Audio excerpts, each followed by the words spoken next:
Okay, cool. Awesome. Erin, I was just introducing you, and I just wanted to say that what I love about you is that you just have so much love and grace and kindness for everyone around you. And so that's one of the reasons I really wanted to get you involved in today's Aw. conversation, because we're talking about loving your squad and your community. And I just think you're exceptional at this. So Yeah. I'd really love to get your perspective. But I was just telling our audience that we're going through the Iridescent Challenge, and we're on day 13, Love Your Squad, which is, it's really important, I think, to understand what true friendship is and what you Mm. personally need out of a friendship, and Yes. also how you can give back into that friendship, because there's a two-way street as well. But I Hmm. want to just jump straight in and just ask you the question, like, what is true friendship to you? What do you seek in a friendship, and what would you say is one of the most important things? Well, you're so good at this, Alex. Like, I always enjoy chatting with you, first of all. And then second of all, I just want to piggyback off of what you just said, because that's literally what I was thinking about when it comes to this topic, is that you have to really know who you are, so you know the type of friends that you need to have based upon who you want to become, Mm-hmm.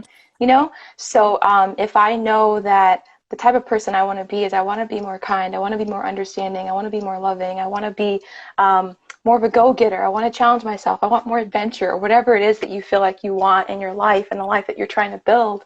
So then you need friends around you that have those traits, right? So good. So because I see, like, without trying, friends will make you like themselves. You know, like if this friend is just adventurous and spontaneous, you know, if I'm not that way, but I keep hanging out with this friend, eventually I'm probably going to do something spontaneous and adventurous that's a little bit out of my Right. comfort zone, because this person just keeps bringing me there, you know? So I think, like, if you think about it like that, that your friends will naturally make you like them, you know, what type of friend do you need in your life? And for me personally, I need people that are thoughtful, like in this season of my life. And I think especially in light of, you know, us, the world quarantining and kind of being, you know, isolated, I'm I would consider myself a thoughtful person. Like I'm always, you know, I'm trying to think of other people and what they need and all of that. But sometimes that may not necessarily be reciprocated in the way that I would want, you know. So whenever I have a friend that is just super thoughtful or thinking of me or does something that indicates to me that they are thinking of me, it means the world to me, you know, because of the effort that they've made.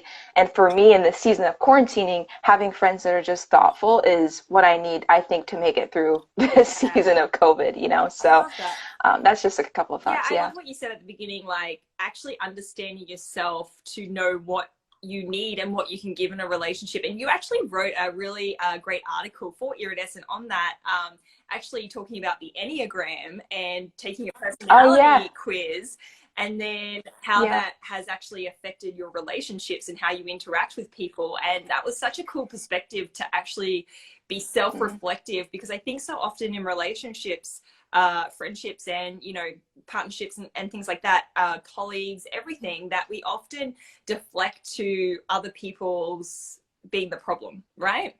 So Yeah. things Mm-hmm. aren't working because they're not this or that, but everyone's their own unique person, right? Everyone brings something to the Yeah. table. So if we understand what we can bring to the table, we're more likely to connect with people who can bring similar things or things that are complementary to that, right? Yeah, absolutely. And it's so funny. I just love this conversation. I can't stop smiling about it. But I I can't help but think of this. So in recent events, I got into an argument with one of my really good friends, right? Or just we weren't meshing necessarily. And so and I really had to take time and actually a few days to really think, okay, Erin, why do you feel like this? And why are you reacting like this with this friend that you've known for a while? You know, like why are you responding like this? And I really had to, you know, just take quiet time and think about it. And the more that I thought about it, the more that I realized that I don't really do a great job of communicating my feelings very well. You know, and I sometimes in my friendships expect other people to know what I'm thinking and feeling without communicating it. And in reality, there's no way that my friend is going to know what I'm thinking and feeling if I don't tell them. And it takes a lot of courage to tell people how you feel and what you're thinking. But it's that courage that builds relationship. And this is something else I've been thinking a lot about when it comes to community and like when you're trying to build community in your world. Community happens when you're having conversations with people over a long period of time. It may not mean that they live geographically in your same area, and that's one community, but other community might mean, hey, some friends of mine live in New York Right. City, you know, and we have conversations about life and we're doing life together in different ways, but that life is being done through conversation. And so when I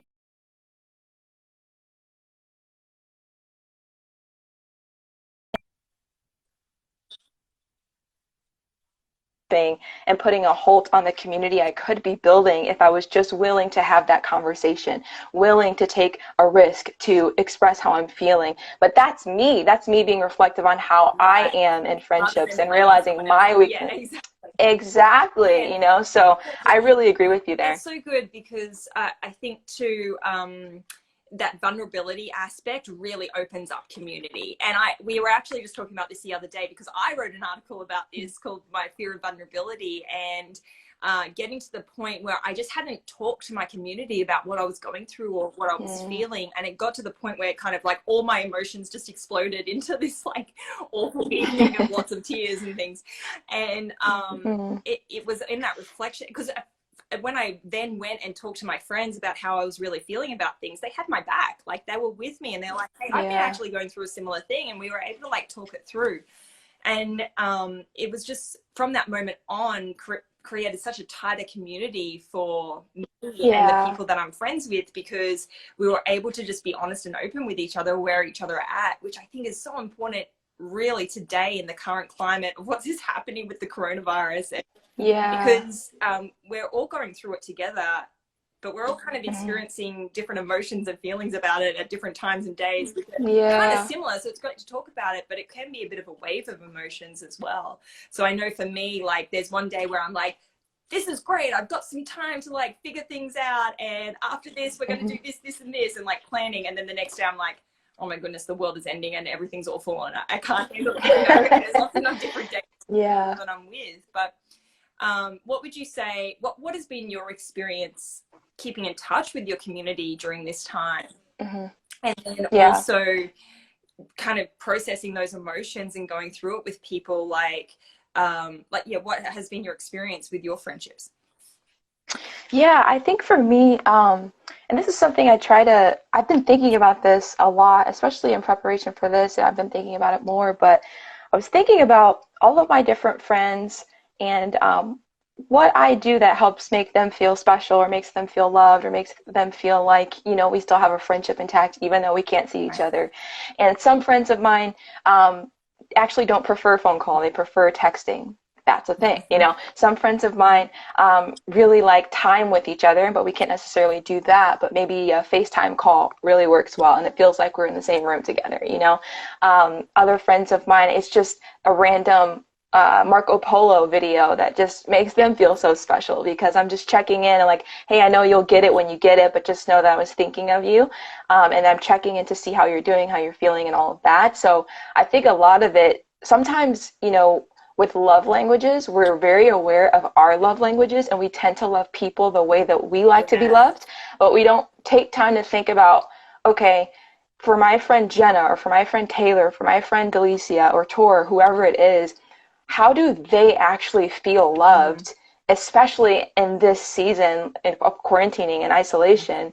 And what can I do to make them feel loved? You know, and what can I do to check in on them and this just for them to know that they're loved. And so my approach isn't like the same for all of them. Like I could do a FaceTime call with all of them, and that's one way of doing it. Or I could really spend time to text this one friend because she really likes just to write out her thoughts, you know, and processes that way. Or you know, another friend of mine, we live in the same complex. So although I maybe necessarily can't go to your apartment, maybe from my balcony I can just wave and just like do a little dance because she loves that stuff, you Yeah. know?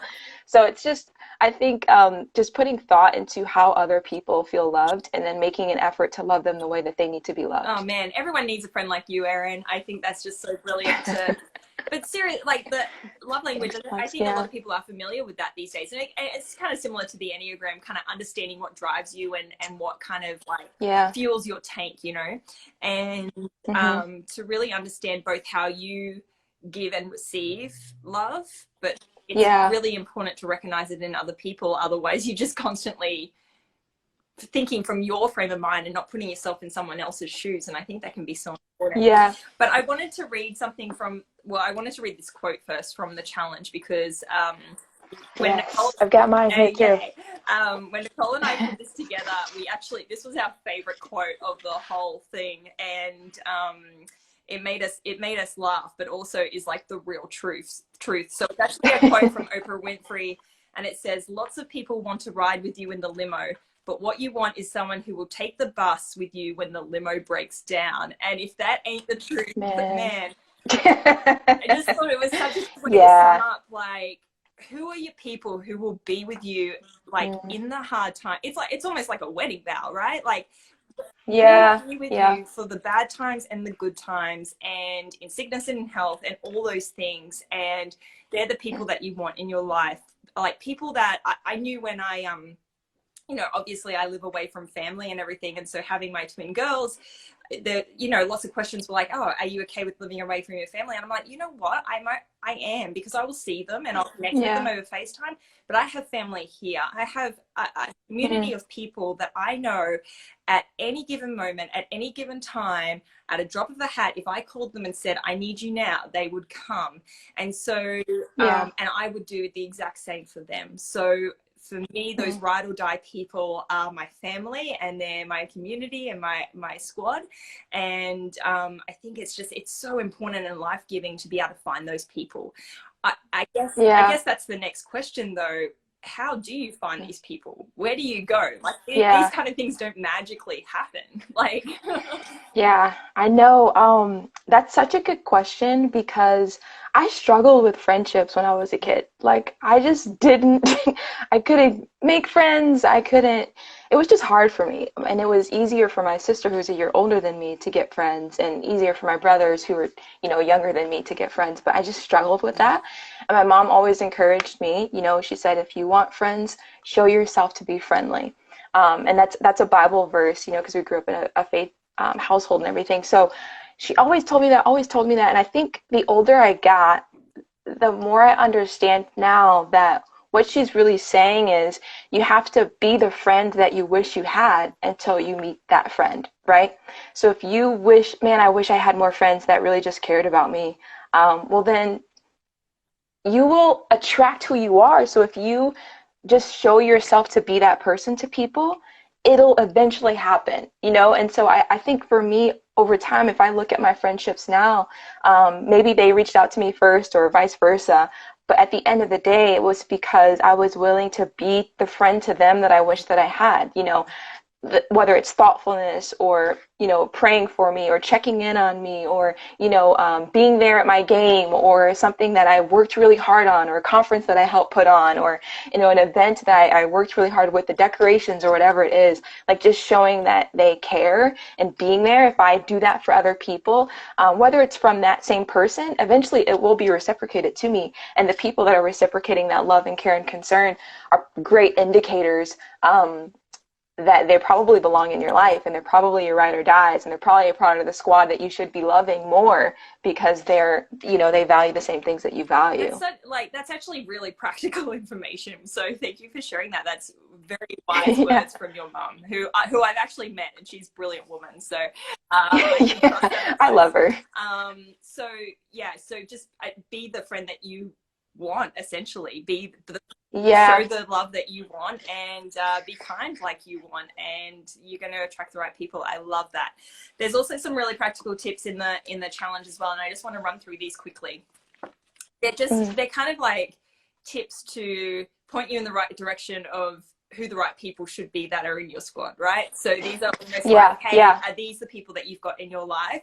If not, maybe that relationship might need reevaluating if that's an important thing for you, Yeah. So Totally. friends show up for you, right? So they're your ride or die buddies. They show up for you.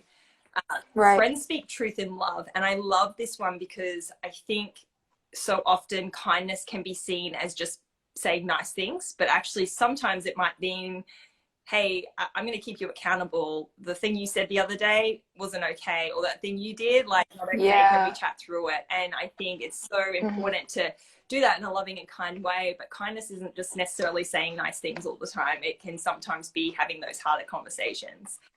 Yeah, that's a good point. Right? And then friends know how to laugh out loud, right? You want to be able to have fun with your friends, joke with your friends. For real, yeah. The other day we were playing like a card game online over Zoom with a group of us, just because we're like, you know what, we just need to have a bit of fun and a bit of laughs, and it was a good way to do it, with a few drinks, and it was nice.